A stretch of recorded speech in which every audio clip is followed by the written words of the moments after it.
What's going on, dude? Happy post-draft Sunday, sir. Tell you what, you know, I don't know what winning looks like necessarily personally, but then I just look up a picture of Howie Roseman and I see winning. Yeah, dude, you're not lying. I have a feeling that some GMs are going to be feeling the heat, and honestly, I gotta wonder why GMs continue to make deals with Howie. I Yeah, really it's, do. you know, everything about this past draft that occurred Thursday through yesterday, Saturday, April the 29th.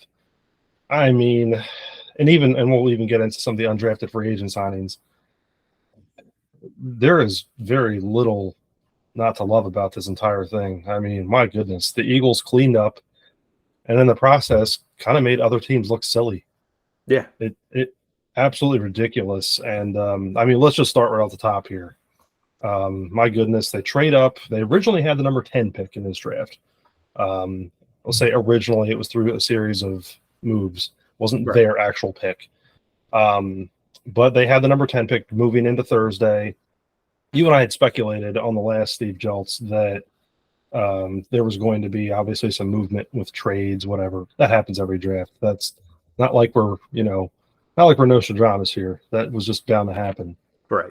So inevitably they move up to the 9 spot and grab one Jalen Carter. Right. And this is a guy that before the let's not sugarcoat it. He made very poor choices. In January, he ended up doing some racing, and it ended up the vehicle he was racing had a Georgia staffer and a teammate in the car, and they got into an accident and died. And so there's some flags with him. There's some red flags with Jalen Carter, which is what led him to drop to us. But if he can really turn himself around, if having Jordan Davis and Nakobe Dean and some of the other players we'll talk about in a minute around him, and the leadership that's on the team currently, uh, I have a feeling that Fletcher Cox, Brandon Graham, guys like that are going to try and mold him. Jason Kelsey already said, Jason Kelsey's already met with him and has Right. already started. Jalen Hurts, fantastic leader. We've seen this, time and again. I'd have to imagine that between the players in the locker room and the good people in the organization that they have, they're going to get this kid hopefully on the right path, on the right track, and get the most out of him, not only as a player, but as a person. Um, and hopefully get him going back in the right direction, because he seems to have lost his way a little bit, and hopefully they can get him back on track. Yeah, and if any team's going to do it, it's going to be the Eagles. That veteran leadership is huge, and the fact that now half the team is from Georgia, Yeah, it certainly doesn't hurt. I say that in jest, but we'll talk about all the other Georgia draftees and other personnel that may have joined over the weekend. But no, it's crazy. It really is. I was very skeptical when I initially heard the incident. And my initial reaction was, oh gosh, I hope this guy never ends up an Eagle. Because of course I didn't know, what was going on. Plus, right. at the time I thought, they'll never be in a position to draft him anyway. Either he loses enough stock that it would be not worth it, or it was one of those, well, he'll still won't fall that far, because I thought, moving into it, I'm still kind of surprised based on a couple of the other draft picks. I'm not saying that, I was going to say that, oh, yeah, well, he's going to be top 5. But after seeing a couple of the other players that were picked ahead of him, that still shocks me that he wasn't ahead of number 9. I'll say that much. Right. I realized the Bears were in need of offensive linemen. I realized other things there that, you have a Texans team that was desperate for talent. They needed a quarterback, so they ended up with the 2 and 3 picks. You have things like that. But it's you basically have the best defensive player in the draft, in Yeah. my opinion. And Yeah, he fell no, he fell a 9. So But then, amazingly enough, in the first round, the Eagles were like, you know what? We're just not going to get away from Georgia. We're just going to keep drafting from Georgia because you know what? They're the national champions, best team with the best defense. Why not? Let's do it. And they go after one Nolan Smith. Right. And dude, and the comp that you keep hearing with him is Hassan Reddick. And I'm fine with having 2 Hassan Reddicks on our team. Yeah, that doesn't hurt me one bit. If that's your comparable player, I'm not going to lose any sleep over that one. So, in the first round at pick 9, at pick 30, you have 2 defensive stalwarts of Georgia going right to the Eagles. Going to fill in nicely. Nolan Smith, wow. I honestly was shocked that he fell as far as he did. Yes. I was honestly speculating at that time that I thought that they may get Branch instead. I believe he's the safety from Alabama. Yes. So I thought that's where he was going to go, and he ended up going a little bit later to another team. But I was really shocked that Nolan Smith really kind of fell as far as he did there. And my goodness, the Eagles were on it. Yeah. Just boom. And then 2 for 2 on night 1, definitely. Yeah. And then so in night 2, they had the 62nd pick or 61st pick. I don't remember exactly how. Yeah. But they ended up trading, and they ended up with the 65th and 66th picks, where they took offensive lineman from Alabama, Tyler Steen. He's an interior offensive lineman. He's played tackle, but he really slots in with the Eagles as a guard. Mm-hmm. So he's going to probably take over the right guard position that is vacated by Isaac Seumalo leaving in free agency. Now, he's going to compete with Cam Jurgens, but I have a feeling he's going to end up winning it. Steen will end up winning it. And then they got a safety from Illinois by the name of Sidney Brown. And Sidney Brown is an interesting player. Seems to be the big hitting safety that we've lacked. And it'll be really interesting to see how that plays out. Yeah, I was excited. I actually get, it's a set foot on the U of I campus a couple times a year for work-related projects. I don't really follow college sports a whole lot, but I tend to at least keep tabs on what's going on at U of I. They typically run out half-decent football and half-decent basketball program. And I'm excited. I was really excited for this pick, mainly for that reason. I think this could work pretty well. Again, for the Eagles' needs, this this fit perfectly because of where they had already drafted, what you were still needing at this point. And right now they were kind of looking at that defensive secondary. And most likely at this point, they were still looking at running backs. I don't know exactly how deep they were, but, that was kind of I would assume that was their, MO at that point. So this was a nice pick. I really, really, really liked both Steen from Alabama and then, Sydney here from the U of I. So I'm excited. I think as far as, 1, 2, 3, and 4 picks, you really, really went well. So really after night 1 and night 2, it was pretty exciting, Yeah. And then you come back on day 3 and you get another Georgia defensive player in, I believe it's Keely. I think it's Keely Ringo, who early mocks was going in the first round. So you end up getting a guy that some people thought was possibly at one point worth a first round pick. When you get him in the 4th round, I'll take that. Yeah, that was huge. I mean, the minute the round 4 kicked off, because the Eagles had an early an earlier pick in that round. It was pick number 3 actually, so they were one of the first, and to grab Ringo at that spot was huge. Again, going right back to that Georgia wheelhouse, and putting players that Jalen Carter is familiar with, as you alluded to.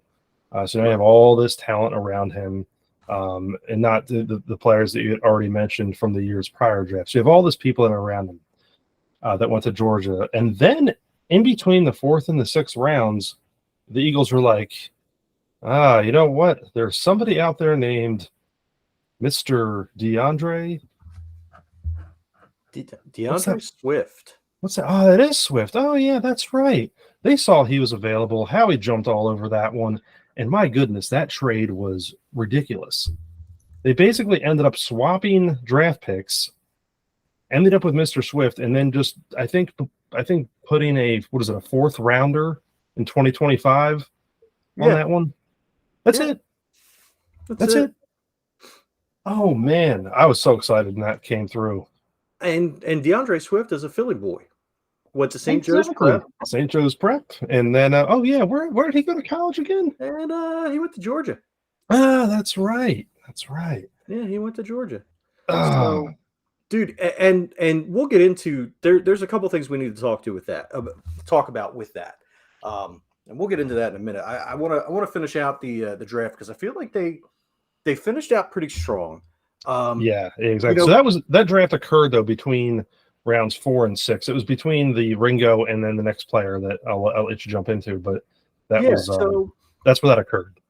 So we, going into this draft and obviously for the next 5 years or 10 years or however long, Jalen Hurts decides to stay with the Eagles, quarterback's not really in need, but it's always good to have backup quarterbacks. Right now we've got Marcus Mariota, and then we've got Ian Book, who's our third string quarterback. Mariota, fine spot starter. I feel like he's an upgrade from Gardner Minshew because he plays kind of the same offensive style as Jalen. But Ian Book, I'm not really sold on as a third quarterback or developmental quarterback to take over the number 2 spot when Mariota moves on or retires, because he's only here on a 1-year deal. Right. But we got a guy from Stanford, a quarterback by the name of Tanner McKee. Now, Tanner McKee was in the draft that produced Justin Fields. He was originally ranked as the number 3 quarterback in that draft class. He took 2 years off, though, if he would have come out of college at that point. He took 2 years off, did a mission trip, and then came back to play football. And he's fucking huge, first of all. He's like 6'6". He's like a friggin' giraffe. So that's good. He can see over our line. But he's a good quarterback. And to get him in the 6th round, yeah, we don't have a need for a starting quarterback, but I'll always take depth at quarterback, especially with the 6th round pick. Heck yeah. Let's go. He's 23 years old, 6'6", 229. He actually is 2 inches taller than Will Levis. So Go figure, that's it was exciting. And look, he went to Stanford, so the guy probably has some brains, I imagine. A little bit. I think this was great. Obviously your 1-2 punch is Hurts and Mariota. To have your developmental potential third stringer here in McKee is great. Have a young guy kind of learn, kind of go under the wings of. Now, granted, he's a different player. Doesn't play like Hurts, doesn't play like Mariota. Being his size, one would assume just based off that, but also other stuff that I've read, he's not very mobile. He's more of an arm quarterback. Nothing wrong with that. That's just how he is.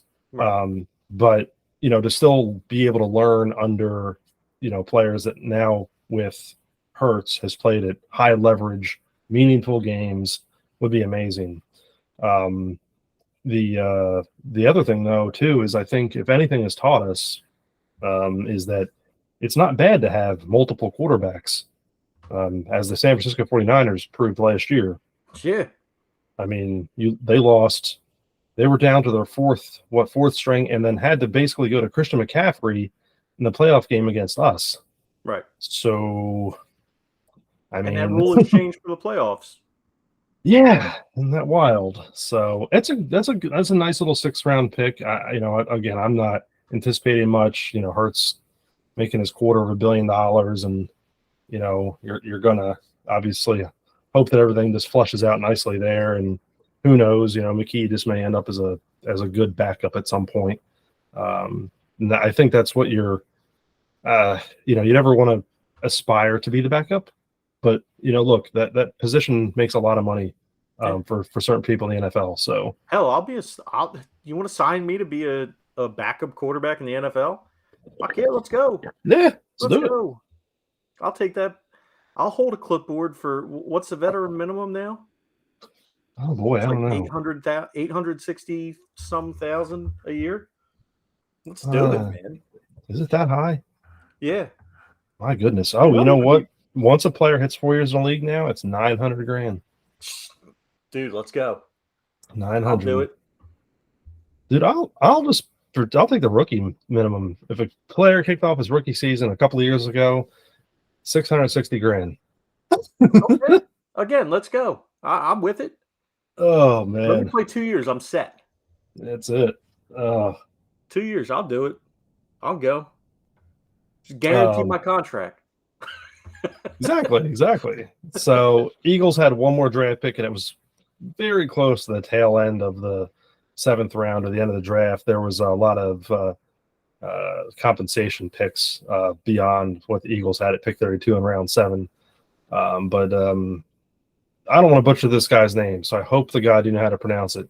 Moro Defensive. Adomo. There you go. I thought that's how it was, but and much like all the other picks, this pick actually came from Kansas City to Detroit and to Philly. So Yeah, and so this dude, he's a defensive tackle, and he enrolled at the University of Texas at 16 years old. He played there from 2018 to 2022, declared for the 2023 NFL draft with 1 year of eligibility remaining. Dude has got some knowledge on how to play the game. He's a player that a lot of people were picking to go somewhere in the 5th round. So again, we get good value for the pick. Played at Texas. They're a good defense. yeah, They're perennially a good defense. So I've got nothing but good to say. I mean, look, worst comes to worst, what does he do? He ends up on the practice squad, right? right. Something might poach him, but he's going to be a good depth piece, which we're going to need because we're not. Here's the thing. I don't know how many people realize how lucky we got last year with the injury situation. To be able to go through the season and start 22 of 22 starters in the Super Bowl is unheard of at this point. Oh yeah. Yep. And especially with the extra regular season game. So I can't stress enough how important it is for this team to have depth because at some point the worm's going to turn. And we've seen it. We've seen it happen before. Where, I mean, hell, the year we won the Super Bowl, Jason Peters was out. Carson Wentz was out, our starting quarterback. Nobody gave us a shot because our starting quarterback was out. Chris Maragos got hurt, our special teams ace. He was gone. I know there were other injuries, but you've got to. That's part of winning a Super Bowl. Part of being the best team in the league is being able to overcome the injuries, being able to overcome what happens throughout the season, the attrition that happens throughout the season, and then come into the Super Bowl and run. Right. So no, yeah, you're exactly right. I look back, even I'll bring them up again. Look at the 49ers from last year. Right out the gate, lose their starter, and then they lose their backup, and then it's thrusted on Brock Purdy, who no one really cares about. And then Mr. I'm not saying, Irrelevant. I'm not saying that he leads the team to anything, but he didn't do bad. Right. He had a good team around him. But He did. That. And honestly, I think he comes back when he finally can come back from this surgery, and it sucks. It does suck that he got hurt, and it sucks that we won with that hanging over it, and 40 Winers fans can sit there and And so, oh, well, you hurt our quarterback. If you didn't hurt our quarterback. No, motherfuckers, we were going to beat you anyway. Mm-hmm. So Oh, 100%. Yeah. Okay. We were going to win that game.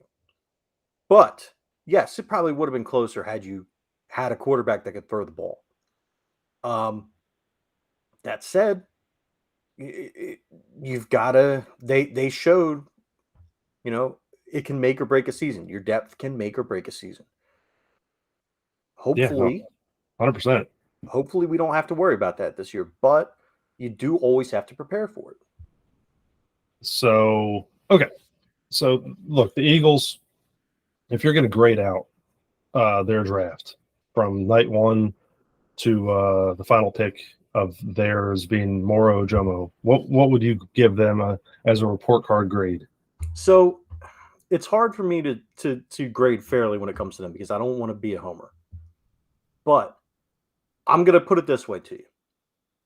I looked at Bleacher Report's report card. They gave the Dallas Cowboys a C.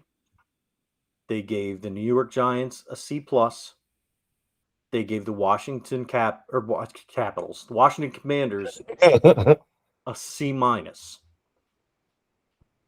Any would you like to venture a guess as to what they gave the Eagles? I have not looked at this, so we're playing this fair. At the bare minimum, I'm going to say an A, but in my heart says A+. Yep. A+. Yep. And so, in the interest of not being a homer, I'm going to penalize them a little bit and just say A. But you can't not like what they did. And then they went out, and when undrafted free agency started, or the undrafted free agent pool opened, they got a bunch of players there. They got a punter, which is what we needed. We need a fucking punter. Yeah. I don't want to see Aaron Sipos' ass out there. Look, I appreciate what he did against the Giants, going out and on that block punt, making the tackle, saving the touchdown. Awesome job, dude. Thank you so much for that. Philly legend for that. Amen. But you're not a good punter. No, he doesn't. He doesn't need to be anywhere near the field at this point. Right. Your poor punting, in part, cost us the Super Bowl. I don't want you in an Eagles uniform this year. I don't care if we're getting Tony Danza, the garbage picking, field goal kicking Philadelphia phenomenon, to start coming out there punting.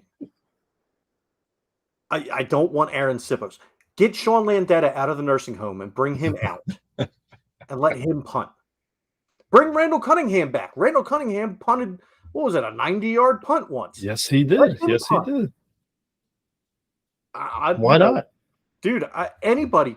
Okay, not anybody, because we have had some shit punters too. But so undrafted free agents, they grabbed Ty Zentner, who, and this was interesting. He actually served both roles at Kansas State. He was a punter and a kicker. Mm-hmm. Obviously, they're not gonna, tempt fate and say, you know what, Zentner, you're gonna go against Elliott too. This is strictly for punting competition with Sipas. Apparently Zentner was a semifinalist for the Ray Guy Award. Mm-hmm. I guess it's a punting award. I'm making an assumption there. No, it is. It's the best punter in the country. Yeah, that's what I kind of figured. I don't know much about punters, so but he did average 44.5 yards a punt, and then he dipped 27 of those punts inside the 20-yard line. So pretty impressive. Why not give Aaron some competition? Hopefully this guy wins out because I'm with you 100%. We need anybody else. Yeah. So we have I'm going to go down the list here. I've got the list from NBC Sports Philly. So we've got Joseph Nagata, wide receiver from Clemson. He's 6'3", 217.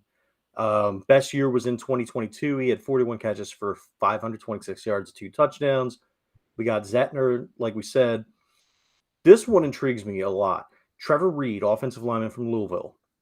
6'4", 311. Started 2 seasons at left tackle at Louisville. He's the only reason he didn't get drafted is he got a late start in the football, but they said he's got huge upside. So he could be another Jordan Mailata. And the Eagles love players like this. They just do. They love taking these raw talent players. and this is just another one in that mold. So I love the pick, or not pick, but I love the signing here. Yeah, let Stoutland work his magic because the dude, everything he's like Kevin Long. Everybody that Kevin Long has been teaching to hit so far this year has started knocking out of the park. Jeff Stoutland, everybody he interacts with, offensive line wise. Can you name? I mean, think about how many people we've lost, how many players we've lost on our practice squad or the free agency because they didn't fit into our offensive line, but they've gone. People are clamoring to get guys that Jeff Stoutland has worked with. So we've got Mekhi Garner, who is a cornerback from LSU. He's 6'2", 212, big physical corner. He only started 1 year at LSU. He transferred from Louisiana. 43 tackles, 8 pass breakups last season. Eli Ricks, a cornerback from Alabama. He is a 6'2", 188-pound corner, had 4 interceptions as a freshman in 2020. Which is impressive because that 2020 season was short. Yeah. So we got wide receiver from Arkansas, Jaden Hazelwood, 6'2", 215. He played with Jalen Hurts. With Hurts in 2019, he had 19 catches for 272 yards and a touchdown. And we got Ben Van Sumeren, a linebacker from Michigan State. So this one's intriguing too. Yes, this one really was interesting to me too. Yeah, so he started out at Michigan. He was a fullback. And then he transferred to Michigan State and became a linebacker and became a starter. So he's somebody that could and his numbers, he wasn't invited to the combine, but at his pro day, his freaking numbers were off the charts. Like his broad jump and his what was the other one? He's just like it was ridiculous. I wish I had the yeah, I don't have the numbers pulled up either, but yeah, look him up. Ben Van Sumeren, he was like an athletic freak basically. Yeah. And I don't know if part of that's because he started out his football career as an offensive player, and just was run, particularly as a fullback. Because I'd imagine coming in, and I'm making an assumption here. I don't know his background, but being a fullback in high school tends to be quite a bit different than a fullback at the pro level. Right. You're typically actually handed the ball, so right. You're having to make moves. So I would imagine he was just athletically gifted, then realized that hey, this guy can learn defense, and boom. Seems like this could be a very interesting one. Again, we're talking about these players as practice squad, maybe backups as time goes on here, but he's really interesting to me. Right. And you don't want to get fooled by workout warriors. That's what happened with the Eagles in what year was it? Was it 95 when we took Mike Mamula? Ooh, it was around then, yeah.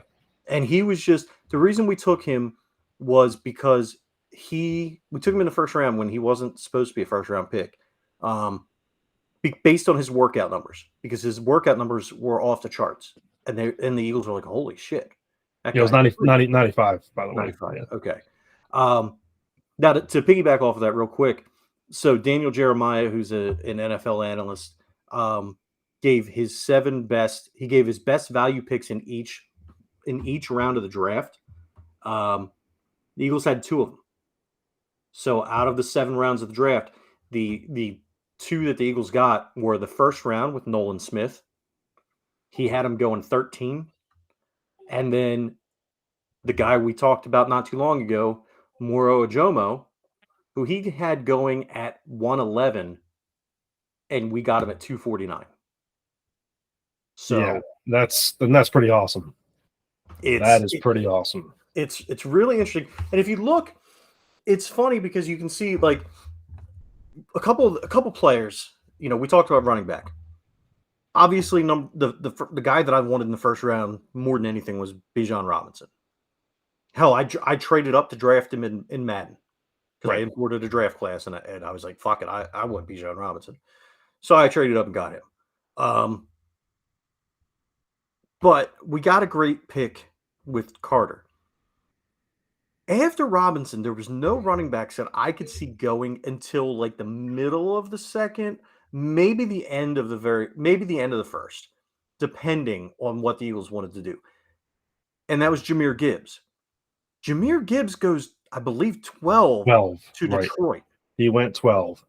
The biggest reach. First of all, I don't understand Atlanta taking Robinson when they need a quarterback, but that's, whatever, dude. Whatever works for you, Atlanta. But the Lions taking Gibbs at 12 is one of the biggest reaches that I can remember in a draft outside of the Eagles taking Jalen Reagor at 18. Oh, yeah. Oh, don't remind me. Um, Yeah, the Gibbs thing was interesting just because as soon as that happened, I was like, Swift's available. He's available. I don't know that the Eagles can land him, but he's available. And, it was speculated that they would, trade him for, workings in this draft. I think people were speculating that they would keep him because Swift obviously doesn't have the greatest history of health. But the great thing is now is that we're talking about now that he's an Eagle, and this is insane to me. We're looking at the Eagles running back depth chart situation now of DeAndre Swift, Rashad Penny, Boston Scott, Kenneth Gainwell, and Trey Sermon. That's ridiculous. Absolutely. That's like a fantasy roster right there. It is ridiculous. Kenneth Gainwell as your fourth is just nuts. And the other guy, and this one kind of took me by surprise too. So the Eagles were targeting Zach Charbonnet, and I don't know how the fuck to say his name. It's either Carbonet or Charbonnet, but from UCLA. Everything I read before the draft was that the Eagles were targeting him in the third. He should be there, and I was fully expecting him to be an Eagle. Seattle goes up and gets him in the second round. They took him at number 52 in the second round. And I'm like, well, shit, what are we going to do? And Howie does Howie shit and gets DeAndre Swift. Yep. Yeah. No. It was awesome. Fairly awesome. One of the great, polls. And my thing is reading off through the depth chart like that is if he can't stay healthy, it's okay. Right. It's okay. You know what I mean? And here's the thing. This is a contract year for him. Mm-hmm. Typically, players play their best in contract years. Now, here's the other thing that's great. So not only is it a contract year for him, we're only spending $3 million on the books on our running back room at this point, this season. The draft that we still have, I can't find the numbers here, but I just saw the numbers. We still have enough. Here it is. We still have, after signing all of our rookies, we have about $13.5 million still under the cap to make a move. Crazy. And you think about this. June 1st is right around the corner. What happens June 1st? Please remind me. You get the post-June 1st designated cuts. Yep. Because it has to happen. It has to happen. And this is not anything that it's just crazy. Right. It's like free agency round 2.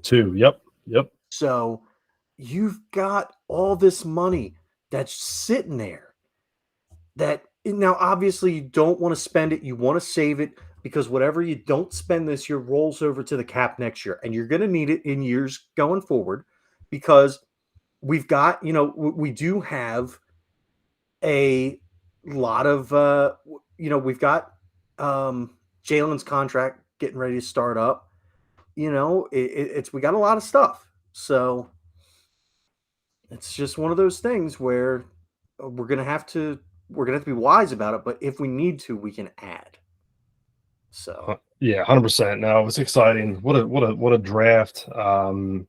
I tell you what, we hit a home run, I think, on talking about the Eagles draft and their signees after the draft. And the DeAndre Swift trade. But that being said, I know we said that we were gonna hem and haw around other teams, but you kind of gave the grades from Bleacher Report already, so that pretty much is all I care about. Yeah. Guess what? The Eagles won, and the rest of the NFC East did not. And do you have any closing statements here? Fuck Dallas.